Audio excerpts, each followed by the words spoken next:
प्रदेश, जिला कासगंज, थाना ढोलना।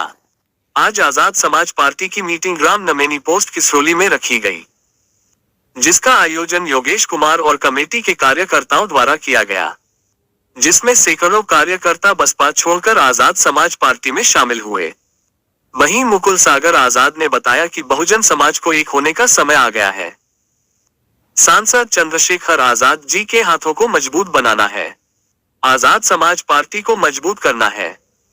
वहीं पार्टी के जिलाध्यक्ष विशाल कुमार ने कहा कि बहुजन समाज पर आए दिन अत्याचार हो रहे हैं, जिसकी आवाज अगर कोई उठाने का काम करती है तो वो आजाद समाज पार्टी भीम आर्मी है, जिसमें मुख्य अतिथि रहे जिलाध्यक्ष विशाल कुमार, विशिष्ट अतिथि रहे चरण सिंह जिला प्रभारी, मुकुल सागर जिला उपाध्यक्ष, संतोष कुमार जिला उपाध्यक्ष, ब्रजभूषण भारती जिला कोषाध्यक्ष, जीतू कुमार जिला मीडिया प्रभारी, विधानसभा अध्यक्ष उमेश कुमार, वरिष्ठ कार्यकर्ता वंटी कुमार, राहुल मौर्य तथा भारी संख्या में जिला के कार्यकर्ता मौजूद रहे। अपने बहुजन समाज की खबरें देखने के लिए चैनल को सब्सक्राइब जरूर करें। सर्वप्रथम करुणा के सागर तथागत बुद्ध परम पूज्य बाबा साहेब शिक्षा की ज्योत जगाने वाले सावित्रीबाई फूले जी, ज्योतिबा फूले जी के चरणों में नमन करता हूँ। राजनीति की ऊर्जा जगाने वाले, जम्मू कश्मीर से लेकर कन्याकुमारी तक साइकिल यात्रा करके बहुजन समाज को एक करने वाले माननीय कांचन साहब जी के चरणों में नमन करता हूँ। आज की जो समीक्षा की अध्यक्षता की भाई योगेश भाई और उनकी टीम के लिए मैं जय भीम नमोदय करता हूँ। मन पर जैसा कि हमारे अभी भाइयों ने भी बताया, हमारा समाज वो पिछड़ा समाज है जो समाज के ऊपर मनोवादी विचारधारा के लोगों ने हमारे पीढ़ियों से पीढ़ियों तक अत्याचार किए, जिसका नतीजा ये था हमारे महापुरुषों ने बलिदान दिए। हमारी बहन बेटियों को पढ़ने का अधिकार तक नहीं था, मेहनत मजदूरी करती थी, गले में हाड़ इतनी पीछे झाड़ू बांध दिया करते थे, लोगों को देखने में तक शर्म आती थी। जिसकी लड़ाई हमारे बहुजन समाज में, तमाम बहुजन में जन्मे हमारे महापुरुषों संत गुरुओं ने अपने अपने बलिदान दिए, जिसकी बदौलत आज हम यहाँ पर इस मुकाम पर बैठे हुए हैं। साथियों, 4 बार बहुजन समाज पार्टी की सरकार रही।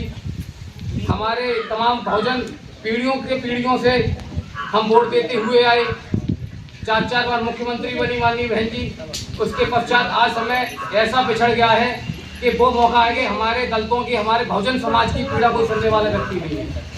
कहीं भी अत्याचार होते हैं समाज के ऊपर, लोगों ने तो आज हमारे बहुजन समाज में तमाम ऐसे नेतागण जन्मे हैं, वोट लेते के टाइम आते हैं, अच्छे वादे करते हैं और वादे देखने के बाद, जीतने के बाद चले जाते हैं। क्योंकि हमारा समाज एक ऐसा समाज है जो हर किसी की बातों में आ जाता है।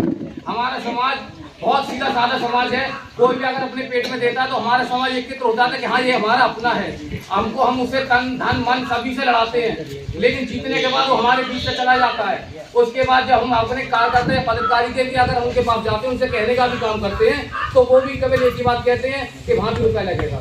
साथ ही जहाँ भी कोई बात आती समाज को रुपया लगेगा, तो फिर आपकी जरूरत क्या है हमें जैसे समाज की? हमारे जो समाज पर अत्याचार होते हैं तो हमारी कोई सुनने वाला क्यों नहीं है? तो सुनने वाला वोट क्यों देंगे? मानेंगे आप लोग बोलते हैं। साथियों, तो समय की बात है, जिस समय हमारी बहन बेटी को अपने मुल्क को पहचानो, अपने महापुरुषों के बलिदानों को पहचानो कि उन्होंने हमारे लिए क्या क्या संघर्ष किए, जिसकी बदौलत आज हम यहाँ बैठे हुए हैं। लोगों ने ये कहा था, हमारे अभी सहारनपुर के बीच में एक दंगा हुआ था, उसमें हमारे नई उम्र के साथी, हमारे भाई, हमारे बड़े भाई एडवोकेट चंद्रशेखर आजाद जी जब घर से निकले, उनके साथ 4 सदस्य की टीम थी। भाई मंजीत नोटियाल जी थे, विनय कुमार रतन थे और कमल सिंह बालिया जी थे। 4 लोगों ने शिक्षा की जोर लगाई और कहा कि हमारे समाज के ऊपर जो अत्याचार होते हैं उनकी लड़ाई लड़ने का काम हम एक ऐसा संगठन बनाएंगे जिससे आने वाली पीढ़ियां इस चीज को याद रखेंगी और एक घर से एक कार्यकर्ता निकल के उस चीज को समझेगा, महत्व करेगा, ताकि हमारे समाज के ऊपर वो अत्याचार मनोवादी विचारधारा के लोग ना कर सके। मनोवादी विचारधारा के लोग कौन होते हैं साथियों? मनोवादी विचारधारा के लोग वो होते हैं जो मनुस्मृति को मानते हैं, जो संविधान विरोधी होते हैं, जो संविधान को नहीं मानते हैं, जो राम राज्य को मानते हैं। साथियों, ये देश चलेगा तो केवल संविधान में चलेगा, और किसी अगर मनोवादी की अगर आंखों में या कानों में बात हो तो अपने दिमाग से बात निकाल दे। क्योंकि ये देश बाबा साहब ने दिया हुआ संविधान से ही चलेगा। साथियों, इसको देते हुए हमारे तमाम साथी हमारे जेल गए भाई चंद्रशेखर आजाद जी के नेतृत्व में तब एक पार्टी का संगठन का गठन किया जिसका नाम था भीम आर्मी भारत एकता मिशन, जो कि एक सहारनपुर के छठमूलपुर गांव से निकली थी। और आज वो समय है हमारे भाई 18 महीने जेल काट गए, 17 महीने भाई ने जेल काटी, लाठी डंडा खाए, रीढ़ी हड्डी तोड़ी, पैरों के दांत खींच लिए गए, जिनके उन्होंने हमारे लिए क्या संघर्ष किया। अगर वो भी अगर चाहते किसी भी राजनेता के लिए संसद में उनके लिए जगह मिल जाती, विधानसभा की टिकट मिल जाती, विधायक बन के बैठ जाते, घर मड़ी अपने बच्चों को पालते पोसते। लेकिन उन्होंने समाज के लिए तो सोचा, समाज के लिए सोचा, उन्होंने गठन किया भीम आर्मी भारत एकता मिशन का। आज हमारे पूरे उत्तर प्रदेश, पूरे भारत के अंदर फैला हुआ संगठन है। और जो लोग कहते थे, भैया ने जब मन बनाया था, कासिम साहब ने कहा था कि पहला चुनाव हारने के लिए होता है, दूसरा हराने के लिए, और तीसरा मुकाम ऐसा आएगा जो आपको जीत से कोई नहीं रोक सकता। तो भाई ने बनाया, भाई ने विधायकी लड़ी योगी की टक्कर पर गोरखपुर में जाकर, तो उन्होंने कुछ जीतने के लिए थोड़ी लड़ी, उन्होंने तो संघर्ष इसलिए लड़ी ताकि हमारे समाज को ये महसूस तो हो, हमारे बहुजन समाज को इस चीज की जागृति मिले, ऊर्जा मिले, ताकि कोई तो आए किसी की टक्कर पे, मनुवादी लोगों की टक्कर पे कोई तो जीत के दिखाए। लेकिन भाई की जमात जब कोई, लेकिन नहीं, संघर्ष हमेशा साथ रहा था। हमारे बाबा साहब ने भी संघर्ष किया था सन 1947 जिसमें कानून मंत्री बने थे। साथियों, वो भी कानून मंत्री इसलिए नहीं बने क्योंकि कांग्रेस की राजनीति थी उनके कानून मंत्री बनाने की, क्योंकि कांग्रेस के अंदर ऐसे मंत्रिमंडल के अंदर कोई भी नेता, कोई भी पदाधिकारी नहीं था जो हमारे बाबा साहब डॉक्टर भीमराव अम्बेडकर की टक्कर ले सके, ना कभी हो सकेगा जीवन में। लेकिन जब बहुजन समाज की बात मंत्रिमंडल में नहीं चली तो हमारे बाबा साहब ने कह दिया, जब मेरी बात रखने का अधिकार नहीं है तो मैं ऐसे मंत्रिमंडल में रहने का मुझे कोई मतलब नहीं। और हमारे बाबा साहब ने इस्तीफा दे दिया मंत्रिमंडल से कि ऐसे मंत्रिमंडल में हम नहीं रहेंगे। उसी प्रकार उसी विचारधारा की हमारे चंद्रशेखर भाई के अंदर विचारधारा हमने देखी। हमने हमारे जितने युवा साथी हैं, हमारे भाई, हमारे बंधु, जिन लोगों जो शिक्षित हैं, उन्होंने विचारधारा देखी।